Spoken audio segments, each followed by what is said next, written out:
Olá pessoal, eu sou o Diego. Estamos começando o quadro Dicas Acadêmicas.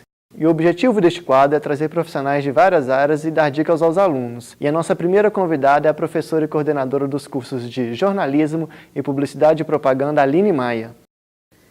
Sou a Aline Maia, jornalista, trabalhei 7 anos na TV Integração, afiliada da Globo em Juiz de Fora, e lá exerci atividades na produção de telejornalismo, na edição do MG1 e do MG2, tanto como editora-chefe e depois editora executiva. A ideia agora é compartilhar algumas dicas básicas sobre como se comportar diante de uma câmera, especificamente na hora da passagem. O que é a passagem? Em telejornalismo, passagem é um momento que o repórter assina a sua matéria, o momento que ele aparece no vídeo trazendo uma informação. E aí vem o primeiro detalhe importante. Essa aparição não é só para mostrar o rostinho, por mais bonito que ele possa ser, mas é para trazer conteúdo, informação. Televisão é imagem, essa é a diferença básica desse veículo em relação às outras mídias. Isso significa que uma informação importante, por exemplo, para a qual eu não tenho imagem, mas que tem que fazer parte da minha reportagem, pode ser uma informação da passagem do repórter. E mais, atente-se também ao lugar onde você vai gravar essa passagem. Tem que ser condizente com o conteúdo daquilo que você está dizendo e também com o conteúdo da matéria como um todo.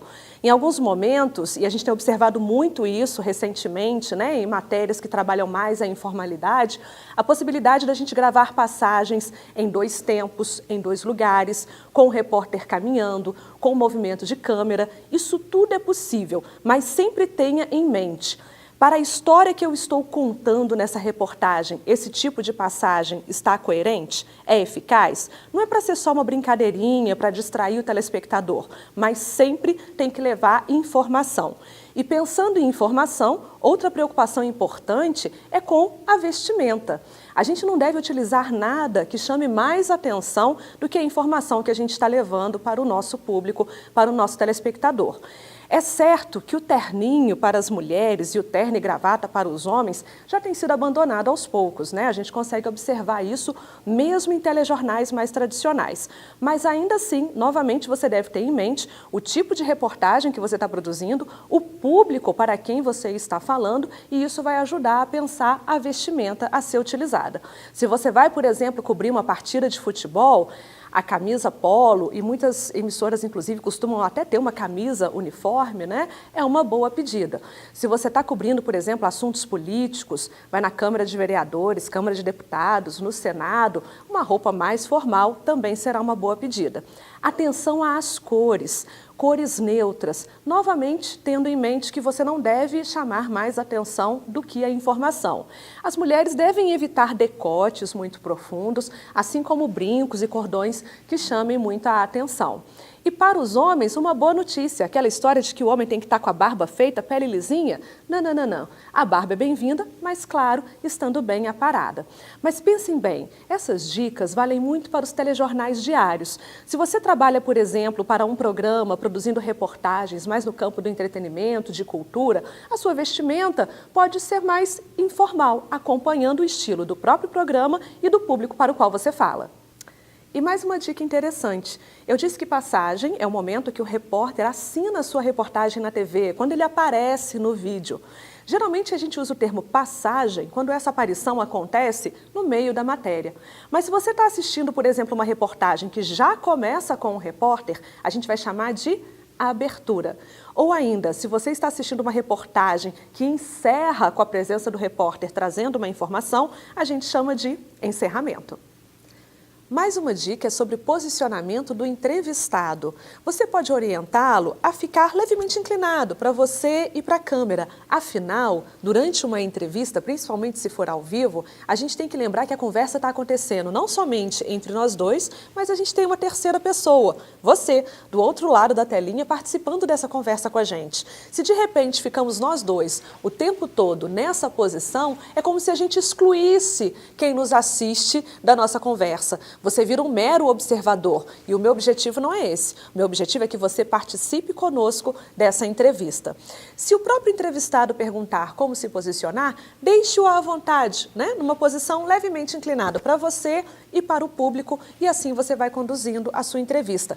Ele também não precisa, o tempo todo que for responder a cada pergunta, virar e olhar para a câmera, porque vai ficar estranho também, né? Afinal, a conversa é com você também e comigo também. Não é só comigo, não é só com você de casa. São detalhes pequenos, mas que fazem a diferença no produto final.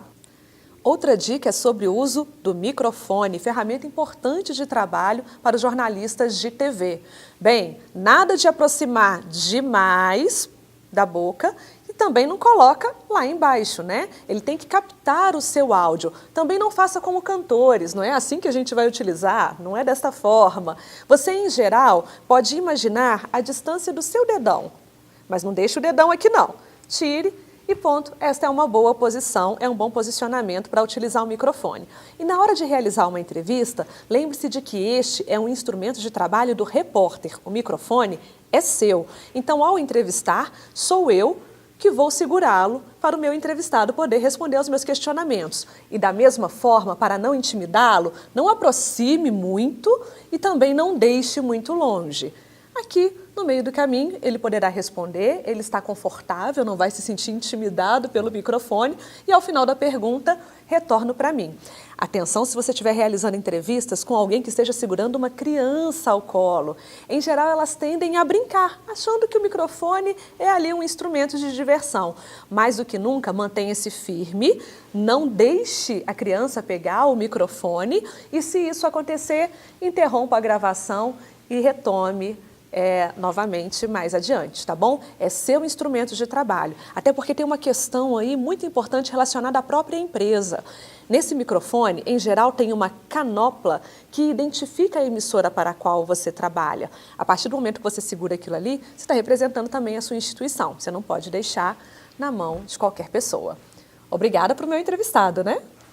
Por nada. Essas foram algumas dicas simples, rápidas, sobre o posicionamento do repórter no telejornalismo.